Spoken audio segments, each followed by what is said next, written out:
Hello students, आज हम start कर रहे हैं चैप्टर नंबर 7 जिसका 7.1 है डिस्टेंस बिटवीन 2 पॉइंट्स। तो डिस्टेंस फार्मूला हमारे पास क्या होता है। अगर हमारे पास 2 पॉइंट्स है, एक x1 y1 x2 y2, अगर हम डिस्टेंस फाइंड करें तो ये होगा x1 माइनस x2 का whole square plus y1 minus y2 का होल स्क्वायर का रेडिकल। इसका मतलब क्या है, एक पॉइंट ए यहाँ पे है, बी यहाँ पे है, हम ये डिस्टेंस फाइंड करना चाह रहे हैं। इसका फार्मूला हमारे पास ये होगा। अब हमारे पास एक्सरसाइज में डायरेक्टली सवाल ये नहीं है कि डिस्टेंस फाइंड करें, मगर हमें इनडायरेक्टली हमें फाइंड करना है। क्यों? क्योंकि पहला सवाल है उसमें रेक्टेंगल गिवन है, रेक्टेंगल में कह रहे हैं दो उसकी 4 पॉइंट्स हैं। तो 4 पॉइंट्स हमारे पास अगर ए बी सी डी हैं तो हमें इसकी पेरीमीटर और एरिया के लिए हमें दो लेंथ्स चाहिए, एक लेंथ चाहिए यानी ये एक विड्थ चाहिए। तो ये भी हम डिस्टेंस से फाइंड करेंगे, ये भी डिस्टेंस से फाइंड करेंगे। ये दोनों जब मिल जाएंगी तो इनको मल्टीप्लाई करेंगे तो एरिया मिल जाएगा। और सिमिलरली इनको सबको जब ऐड करेंगे कि अपोजिट साइड बराबर होती हैं तो सबको ऐड करेंगे, हमारे पास पेरीमीटर मिल जाएगा। एक साइड हम अलग से सॉल्व करते हैं, मगर कॉन्सेप्ट ये है कि यहाँ पे आप ये ढूंढ सकते हैं कि सवाल तो इसके है नहीं है, मगर ये है कि ये हमारे यूज़ होंगे फार्मूला। ये जो भी फार्मूला है हमारा हम यूज़ करेंगे डायरेक्टली। इसके सवाल एग्जाम्पल में गिवन है, यानी ये यूज़ इसका एग्जाम्पल में है, मगर ये किसी क्वेश्चन में नहीं है। ठीक है, तो एक्सप्लिसिट नहीं है कोई क्वेश्चन, मगर यहाँ की ये कि ये यूज़ होगा हमेशा। जैसे हमारे पास एक्सरसाइज 7.1 है, उसमें find the perimeter and the area of rectangle A B C D. A हमारे पास ये है, बी गिवन है, सी गिवन है, डी गिवन है। तो अभी जैसे मैंने कहा तो हम इसको वैसे ही सॉल्व करेंगे। तो क्वेश्चन नंबर 1 हम सिंपली कर सकते हैं। और क्वेश्चन 2 में क्या है, find the area of triangle A B C given coordinate. अब ट्राइंगल है, ट्राइंगल का फार्मूला अलग से हम देखेंगे क्या होता है। इसके अलावा जो है हम मतलब ये सारा यूज़ होगा, यानी जो भी हम कर रहे थे डिस्टेंस फार्मूला वो हम यूज़ करके हम इसका एरिया फाइंड करेंगे। यानी ट्राइंगल के एरिया का फार्मूला हमें पहले ही पता होगा, हम उसमें सिर्फ डिस्टेंस यूज़ करके हम वैल्यूज़ निकाल के हम सिर्फ उसमें पुट करेंगे। तो क्वेश्चन नंबर 2 हम करते हैं, और 2 करेंगे तो आपको 1 भी क्लियर हो जाएगा। जैसे हमारे पास ये ट्राइंगल है, अब ट्राइंगल अगर ड्रॉ करें तो यहाँ पे 2, 1, अगर मैं इसको ऐसे बना दूँ 1 2 3 4 5 6 है। ठीक है, तो 2, 1 यहाँ पे होगा, 5, 1 यहाँ पे होगा, और जो 6, 5 है वो हमारा यहाँ पे कहीं होगा। तो इसका क्या बन रहा है, ये बन रहा है। इसको मिला दें तो हमारे पास ये ट्राइंगल बनेगा। अब इसमें यह है कि ये राइट एंगल ट्राइंगल नहीं है इस किस्म का, मगर यहाँ पे क्या है, हाइट हमारे पास कुछ होगी। वो हाइट क्या होगी, हम इस हाइट ऐसे फाइंड करते हैं, ऐसे करके ये वाली पॉइंट कौन सी, 6, 5। और ये पॉइंट अगर देखें यहाँ पे y1 है, x6 है, तो 6, 1 हो जाएगी। ठीक है, तो 6, 1 है और 6, 5 है, तो यहाँ पे हमारे पास हाइट मिल जाएगी 4। और ये हम जो फाइंड करेंगे, अच्छा ये एक डायरेक्ट ट्रिक है, यहाँ पे 2, 1 है, यहाँ पे 2, 1 है, और यहाँ पे 5, 1 है दूसरी पॉइंट। तो अगर एक कोऑर्डिनेट सेम हो तो दूसरे का हम डिफरेंस ले दें डायरेक्टली। तो क्योंकि 2, 1 5, 1 है तो इनका डिफरेंस 0 हो जाएगा, तो डायरेक्टली 5 - 2 करेंगे, यहाँ से ये 3 मिल जाएगा। तो इसका बेस जो है वो 3 है, इसकी जो हाइट है वो हमारे पास 4 है। तो फार्मूला हमारे पास एरिया क्या होता है, 1/2 बेस इंटू अल्टीट्यूड। अब मैं ए लिख रहा हूँ क्योंकि मैं बोल रहा हूँ कि अल्टीट्यूड है। ठीक है, तो बेस की जगह हम रखेंगे 3, यहाँ पे 4, तो 1/2 4 × 3 जो कि हो जाएगा 1/2 × 12, इसका वैल्यू हो जाएगा 6, यानी इसका एरिया 6 हो गया हमारे पास। सिमिलरली इसका दूसरा पार्ट भी आप कर सकते हैं। अब इसका जो दूसरा पार्ट है ना, जो बी पार्ट है क्वेश्चन 2 का, वो ऐसे ही हुआ, मगर जो इसका आंसर आएगा वो इन टर्म्स ऑफ ए आएगा। क्यों? क्योंकि इसकी पॉइंट्स भी ए के टर्म्स में और ए की वैल्यू नहीं पता, तो हम डायरेक्टली ये भी जो आंसर आएगा हमारा एरिया वो भी इन टर्म्स ऑफ ए आएगा। ठीक है, क्वेश्चन 3 आप पढ़ सकते हैं। क्वेश्चन 3 में कह रहे हैं find the area of trapezium. अब ट्रेपेजियम का formula 1/2 base 1 plus base 2 into height होता है, तो वो आप कर सकते हैं, क्योंकि सब में यही है। अब मुझे जो लग रहा है, क्योंकि हम 2-3 साल से IBM में जो मैथमेटिक्स रिसोर्स सेंटर है वहाँ पे ट्यूटरिंग में करता हूँ, तो वहाँ पे जो स्टूडेंट मोस्टली जो क्वेश्चन 5 में अटकते हैं। तो क्वेश्चन 5 कैसे होगा, तो मैं ज़्यादा प्रेफरेंस इसको दे रहा हूँ कि हम क्वेश्चन नंबर 5 को अटैम्प्ट कर रहे हैं। आगे में से करेंगे हम, मतलब 3 और 4 आपसे हो जाएंगे, क्योंकि एसएसएल ट्राइंगल का कॉन्सेप्ट है, ट्रेपेजियम का कॉन्सेप्ट है, तो वो आप शायद टीचर ने आपको करवाए होंगे। अगर क्वेश्चन 5 को हम अटैम्प्ट करें तो उसमें गिवन क्या है, एक पॉइंट है हमारे पास सी जो है वो 2, 4 है, ए है 6, 4, बी हमारे पास ये है। अब कहना पहले तो हमें फाइंड करना है एरिया ABC का। इसके अलावा हमें फाइंड करना है कि लेंथ ऑफ एफ, यानी एफ जो होगी वो जो यहाँ से लिखी हुई है, ये वाली जो हाइट है एफ, ये हमें फाइंड करनी है। तो पहले हमें एरिया मिलेगा तो उसकी मदद से हम ये फाइंड करेंगे। तो इसको हम अटेम्प्ट करते हैं। तो ये हमारे पास क्वेश्चन था। तो हम इसको अगर थोड़ा हम अगर ये सोले ले सकते हैं, अगर देखें ये पॉइंट पर लेके आए इस साइड पे, तो ये वाली जो y होगी वो -1 होगी। इसको यहाँ से मिलाएं तो यहाँ हमारे पास जो x होगी वो 2 होगी। तो यहाँ पे जो पॉइंट आएगी 2, -1 आएगी। यानी हम यहाँ से ये कॉन्सेप्ट है, हम यहाँ से हाइट फाइंड कर सकते हैं। ये 2, -1 है और 2, 4 है। तो यहाँ पे हाइट क्या होगी, अगर हम डिस्टेंस फार्मूला लगाएं तो लगा सकते हैं 2 - 2 का स्क्वायर प्लस 4 - -1 का होल स्क्वायर, जो कि हो जाएगा एक्चुअल में 0 प्लस प्लस 5 का स्क्वायर, जो कि एक्चुअल 5 हो जाएगा। यानी ये जो हाइट हमें मिलेगी ये 5 मिल गई। और हम इसमें करते क्या हैं, हम यहाँ पे बेस ये कंसीडर करेंगे क्योंकि इस बेस के लिहाज से ये हमारे पास हाइट होगी। तो बेस अगर देखें इनमें, फिर अगेन 4 दूसरा कंपोनेंट सेम है तो इनका डिफरेंस लें, ये हमारे पास से 4 हो जाएगा। तो इसका एरिया का फार्मूला क्या हो जाएगा, 1/2 बेस इंटू हाइट या अल्टीट्यूड। बेस हमारे पास 4 है, अल्टीट्यूड इसका 5 है। तो 5 4 द 20 होके कैंसिल करके हमारे पास 10 आ जाएगा। अगर हमें लेंथ ऑफ एफ चाहिए, हमें क्योंकि पता है, फिर इसका जो देखें ये फार्मूला हमने इसका फाइंड कर लिया है, मगर हम ये भी यूज़ कर सकते हैं, इसका ये हाइट दे के ये बेस ले सकते हैं। यानी हम कह सकते थे कि ए यहाँ पे कौन सा था, बी था, तो ये हम कह सकते हैं B C into A F into 1/2 is equal to 10, क्योंकि एरिया का फार्मूला है। अब बी सी क्या से आएगा वो हम फाइंड करेंगे। ये 14, -1 है, 2, 4 है। तो इसमें से हम डिस्टेंस फार्मूला अप्लाई करें इस पर तो हम कर सकते हैं। यहाँ पे अगर हम लिखें तो 14, -1 और 2, 4, तो इसका डिस्टेंस फार्मूला से अप्लाई करें तो डी इज इक्वल टू 14 - 2 यानी 12 का स्क्वायर -1 -5 4 -5 हो जाएगा। -5 का सिंपली 5 का स्क्वायर हुआ क्योंकि माइनस प्लस हो जाएगा सिंपली। ठीक है, तो ये 144, ये 144 और ये 25, तो ये हुआ 169। इसका आंसर आ जाएगा 13। यानी इसका जो बेस आया है इस लिहाज से वो 13 आया। तो हम लिख सकते हैं इसको area is equal to 1/2 B C into F.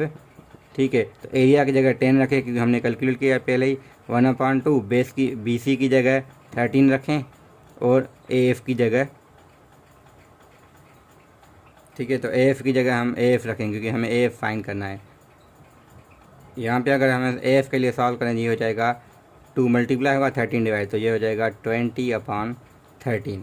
ठीक है, तो ए एफ मिलेगा ना कि एरिया। एरिया हम पहले फाइंड करके, यानी हम कॉन्सेप्ट क्या है, जो भी ट्रायंगल है ये अगर हाइट कंसीडर करें ये बेस कर सकते हैं, इसकी मदद से हमें एरिया मिल गया directly without finding A F. फिर हम ए एफ फाइंड करने के लिए ये बेस जो कि ये हाइट कंसीडर करेंगे। अगर हम पहले ये यूज़ करते, ये बेस लेते हैं हाइट, मगर ये भी अननोन था और एरिया भी अननोन था, तो 2 अननोन है तो हमारे पास नहीं होता। तो हम इस वजह से एरिया दूसरे तरीके से हम फाइंड कर रहे हैं और जो इसका ए एफ है वो जो हम एरिया यूज़ करके फाइंड कर रहे हैं। ठीक है, अच्छा एक और मैं क्वेश्चन करता हूँ सॉल्व, मगर मैं यहाँ पे लिख नहीं रहा क्योंकि यहाँ पे क्या है कि एक क्वेश्चन जो मोस्टली स्टूडेंट से गलती होती है या नहीं होता, जिसमें मुश्किल होती है, वो क्वेश्चन नंबर 8 होता है। एक ट्रिपेजियम मिला होता है मगर उनकी जो कोऑर्डिनेट्स है उसके इन टर्म्स ऑफ टी होते हैं और हमें फाइंड करना है उसका एरिया हमें मिला हुआ है, हमें सिर्फ वैल्यू ऑफ टी बतानी होती है। तो ये क्वेश्चन नंबर 8 है। तो 8 का सिंपल कॉन्सेप्ट ये है कि हम पहले अगर ग्राफ बनाएं, मगर हमारे पास क्योंकि टी की वैल्यू नहीं है और हमें ये पता है कि टी पॉजिटिव है, पॉजिटिव की वजह से हम टी यहाँ पे कंसीडर करते हैं। यहाँ पे हमारे पास टी है तो यहाँ पे क्या होगा t+2, क्योंकि बीच में t+1 होगा क्योंकि पॉइंट्स हमारे पास एक t पे है दूसरी t+2 पे है। तो इस वजह से हम ये 2 पॉइंट्स ले रहे हैं। एक पॉइंट t, 0 है तो यहीं पे कंसीडर होगी, दूसरी का पॉइंट है t+2, 0 तो यहाँ पे कंसीडर होगी। फिर जो तीसरी पॉइंट है वो थोड़ी डिफरेंट है, उसमें क्या है कि t+2, 3t+2। अब जो एक 3t+2 है दूसरी 2t+1 है, तो जो y कंपोनेंट है उसमें थोड़ा चेंजिंग है, एक 3t+2 है एक 2t+1 है। तो 2t+1 लाजमन नीचे होगा एज़ कम्पेयर टू 3t+1 के साथ। क्यों? क्योंकि 3t वाला, क्योंकि जिसका स्लोप ज़्यादा हो, हम में भी स्लोप अच्छा हम वैसे भी नेक्स्ट में फाइंड करेंगे। मगर t की वैल्यू अगर 1 भी रखें ना, देखें यहाँ पे 1 रखें, यहाँ पे 1, ये 4 आएगा, ये 3 आएगा, तो हर t की वैल्यू के लिए हमेशा ऊपर वाला हमेशा बड़ा होगा। तो इस वजह से हम 2t+1 नीचे रखेंगे, 3t+1 ऊपर रखेंगे। ठीक है। तो 3t+1 भी नहीं है और 2 है, तो ये तो और ज़्यादा हो जाएगा, ठीक है। तो ये कन्फर्मली हमारे पास अबव होगा इससे। तो t कामा ये 2 पॉइंट्स है, तो तीसरी पॉइंट है t+2 कामा 3t+2, यानी t+2 पे 3t+2, ये आ गई पॉइंट। और जो चौथी पॉइंट है वो डिफरेंट, वो t कामा 2t+1 है, t कामा 2t+1। तो इसको अगर हम मिलाएं तो बनेगा ट्रेपेजियम मगर इस किस्म का। तो एक्चुअल में मैं जो बनाता, अगर यहाँ पे मैं ऐसे नहीं कर सकता, मगर एक्चुअल में हम इसको अगर वैसे बनाते तो हमारे पास ये, इसको अगर हम वैसे लिखें तो ये ऐसे कुछ बनेगा ट्रेपेजियम, जिसमें क्या है, ये बेस 1 है, ये बेस 2 है और ये हाइट है। इस केस में हमारे पास क्या होगा, ये हाइट होगी, ये बेस 1 होगा और ये बेस 2 होगा। तो यहाँ पे पॉइंट्स कौन सी हैं, t+2 कामा 3t+2, और यहाँ पे जो पॉइंट है t कामा 2t+1। तो अगर हम डिस्टेंस फार्मूला से ही फाइंड करेंगे, एक ये भी कर सकते हैं, एक दूसरा तरीका हमारे पास ये है कि हम डायरेक्टली करें। जैसे मैं कहता हूँ कि अगर, क्योंकि इनका दोनों का x कंपोनेंट सेम है, y कंपोनेंट सेम है, 0 0 है, क्योंकि t 0 है कामा, यहाँ पे कामा 0, 2 पॉइंट्स ये हैं। तो ये 0 कॉमन है, t+2 माइनस t करें तो डायरेक्टली हमारे पास 2 मिलेगा वैल्यू, यानी ये हाइट आ गई हमारे पास। जो बेस 2 आएंगे वो कौन से आएंगे, तो फिर वो इनका डिफरेंस है। अब इसमें t सेम है, तो ये जो होगा, ये मैं लिख रहा हूँ, ये वाला जो होगा वो 2t+1 हो जाएगा। अगर मैं ये कंसिडर करूँ, ये 3t+2 हो जाएगा, ठीक है। तो हमारे पास फार्मूला होता है एरिया ऑफ ट्रेपेजियम। तो एरिया ऑफ ट्रेपेजियम का फार्मूला होता है 1/2 base 1 plus base 2 into height. तो बेस 1 हमारे पास हमने फाइंड किया है, वो इसको कंसिडर करें पहले 2t+1, और दूसरा जो बेस 2 है उनको सम करना है, तो प्लस करेंगे 3t+2 और मल्टीप्लाई करेंगे हाइट के साइड। हाइट कितनी आई है, 2 आई है, और इज इक्वल टू हमें एरिया मिला हुआ है। एरिया कितना गिवन है, एरिया गिवन है 18, ठीक है। तो हम टी के लिए सॉल्व करेंगे, तो ये कर सकते हैं 2 2 से, तो ये कैंसिल हो गया, ये कितना होगा 2t और 3t, ये हो जाएगा 5t, और प्लस का 1 और 2 3 इज इक्वल टू 18। तो अगर t के लिए सॉल्व करें तो 3 यहाँ जाएंगे माइनस में, 18 माइनस 3 15 हो जाएगा, t की वैल्यू 15/5 यानी 3 आ जाएगी सिंपली। तो t इज इक्वल 3 होगा जब हमारे पास एरिया ये हो और ये ट्रेपेजियम बने। तो क्वेश्चन नंबर हम 8 को ऐसे सॉल्व करेंगे। क्वेश्चन 9 का मैं बता देता हूँ, which of the following points is nearest to this. अगर ये यही है कि यहाँ पे एप्लीकेशन है, अगर मैं बुक सामने लेके आऊँ तो यहाँ पे हमारे पास क्वेश्चन 9 जो है वो इसमें सिंपली ये चीज़ है कि विच ऑफ द फॉलोइंग नियरेस्ट। तो हम ए से भी इसका फाइंड करेंगे डिस्टेंस, बी से भी करेंगे, सी से भी करेंगे। जिसका डिस्टेंस सबसे कम होगा वो हमारा एरिया वो हमारी पॉइंट इसकी नियरेस्ट हो जाएगी, ठीक है। तो इसका सिंपल एग्जांपल ये है कि अगर हमारे पास यहाँ पे एक पॉइंट है, यहाँ पे एक पॉइंट है, यहाँ पे एक पॉइंट है, और मैंने एक यहाँ रखी है, ठीक है। अच्छा, मैं दूसरी यहाँ पे रखता हूँ, तो हम ये डिस्टेंस फाइंड करें, ये डिस्टेंस फाइंड करें, ये करें, तो ये जो आएगा सबसे कम आएगा, तो ये हमारी पॉइंट है, इससे नियर हो गई। तो हम 9 क्वेश्चन ऐसे करेंगे। और क्वेश्चन 10 में देखें तो क्वेश्चन 10 में है the point P of x, y is such equi distance from the y axis. अब y एक्सिस में एक चीज़ होती है कि इसमें x 0 होता है, तो 0 कामा समथिंग होगा, is equal to distance from. अब देखें ये डिस्टेंस हमें फाइंड करना है इस पॉइंट के साथ भी, y एक्सिस के साथ भी। अब y एक्सिस वाली पॉइंट क्या निकालनी है हमें, कोई वो भी रखनी है 0 कामा y, क्योंकि उसमें x 0 होता है y एक्सिस में। सिमिलरली वो जो डिस्टेंस आएगा इन टर्म्स ऑफ वो ही हमें बराबर करना है, फिर जो एक्स वाई का डिस्टेंस इसके साथ लेंगे, ठीक है। तो इसके साथ वाई एक्सिस के साथ डिस्टेंस लेना है, इसका इसके साथ डिस्टेंस लेना है। हालांकि दोनों एक्स और वाई के टर्म्स में आएगी। अब इसमें ये क्या होगा कि वाई और एक्स ख़त्म, मतलब स्क्वायर वाले टर्म्स ख़त्म हो जाएंगे, बाकी जो बचेगा वो हमारे पास एक इक्वेशन बनेगी, ठीक है। वही इक्वेशन हमारे पास ये वाली आ जाएगी, ये जो कह रहे हैं। तो अगर हम इसमें ये अप्लाई करेंगे तो हमारे पास ये क्वेश्चन 10 इसका हो जाएगा, ठीक है। तो 7.1 कोई भी अगर क्वेश्चन नहीं आ रहा तो नंबर यहाँ पे मेरा गिवन है, व्हाट्सअप नंबर है, तो मैसेज कर सकते हैं, तो मैं आपको इंशाल्लाह रिप्लाई कर दूँगा। तो कोई भी क्वेश्चन हो आप कभी भी मुझसे रब्ता कर सकते हैं। तो सारी अगर मैं एक्सरसाइज करूँगा तो ज़्यादा टाइम वेस्ट होगा, कुछ क्वेश्चन आपके किए भी होंगे तो वो खामा हो जाएंगे। तो मुझे जो मुश्किल लगते हैं, क्योंकि हम पढ़ा रहे हैं तो पता चलता है कि कौन से में मुश्किल आपको हो सकती है। तो अभी हम नेक्स्ट स्टार्ट कर रहे हैं, वो 7.2 है, जो इसका वो मिड पॉइंट, हम सिंपली मिड पॉइंट का फार्मूला हमारे पास क्या होता है, एक पॉइंट x1 कामा y1 है, दूसरी x2 कामा y2 है। अगर ये ए है ये बी है तो हम कहेंगे mid point of A B is equal to, हम लिखेंगे x1 प्लस x2 अपॉन 2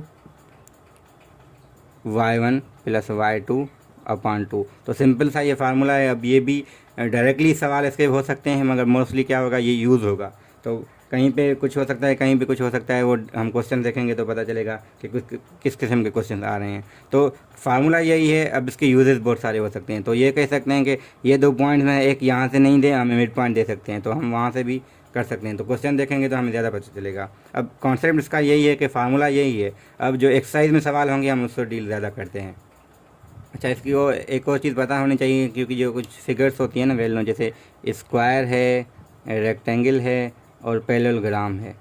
तो पैरेललोग्राम में मिड पॉइंट एक तो दोनों की सेम होती है। तो कहीं पे पैरेललोग्राम अगर दे रहे हैं, कोई यहाँ पे कोई एक पॉइंट नहीं दे रहे, मगर ये कह रहे हैं कि ये फाइंड करें, तो इनकी मिड पॉइंट निकाल के इनकी मिड पॉइंट निकाल के दोनों को इक्वेट करके हम वैल्यूज़ निकाल सकते हैं, अगर कोई अननोन है तो। सिमिलरली स्क्वायर के केस में होता है, मगर इस केस में ये नहीं। हाँ, इसके डायगोनल बराबर हो सकते हैं, मगर हम मिड पॉइंट भी, हाँ इसमें मिड पॉइंट भी होता है, मगर जो बुक में दिया गया है वो mid point of diagonal of parallelogram दिया गया, यानी जो डायगोनल है इनके, उनकी जो मिड पॉइंट होंगी पैरेललोग्राम में बराबर होंगी। तो फिगर भी कुछ गिवन है। अब डायरेक्टली इस पे एक्सरसाइज है, हम एक्सरसाइज पे आ रहे हैं। तो देखिए क्वेश्चन नंबर 1 में सिंपल सी है कि find the coordinate of mid point. तो हमें मिड पॉइंट बतानी है।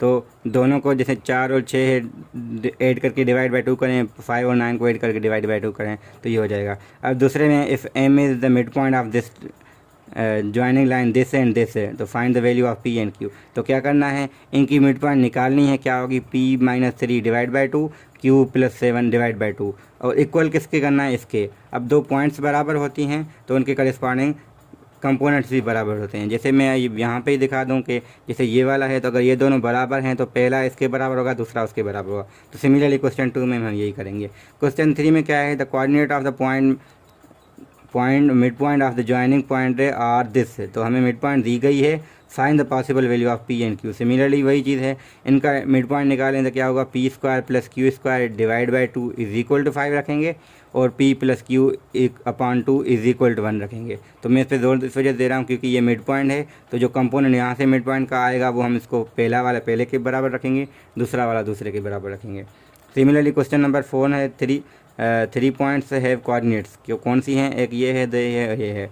गिवन दैट डी और ई क्या है, मिड पॉइंट है ए बी के और ए सी के, यानी ए बी का मिड पॉइंट निकालना है और ए सी का मिड पॉइंट निकालना है। अब फाइंड क्या करना है, calculate the mid point of D E find करना है। तो डी जो दिया गया है वो ए बी का है, यानी इस किस्म का हमें बनाने हैं ताकि वो फिगर के लिहाज से फिर हमें आगे क्या करना है, डी ई हमें निकालनी है। तो mid point of D E हम देखेंगे क्या होगा, और लेंथ ऑफ डी ई भी फाइंड करनी है। तो मिड पॉइंट मिल जाएगी तो हम वो भी कर सकते हैं। ठीक है, तो यहाँ पे एक अगर हम मोस्टली मैं क्या करता हूँ, इसमें हम पहले इसको जो है ना एक्स और वाई एक्सेस जो हमारा कार्टेशियन कोऑर्डिनेट सिस्टम है उस पर ड्रा करते हैं, ताकि हमें क्लियरली पता चले कि ये पॉइंट्स हैं किस जगह पे।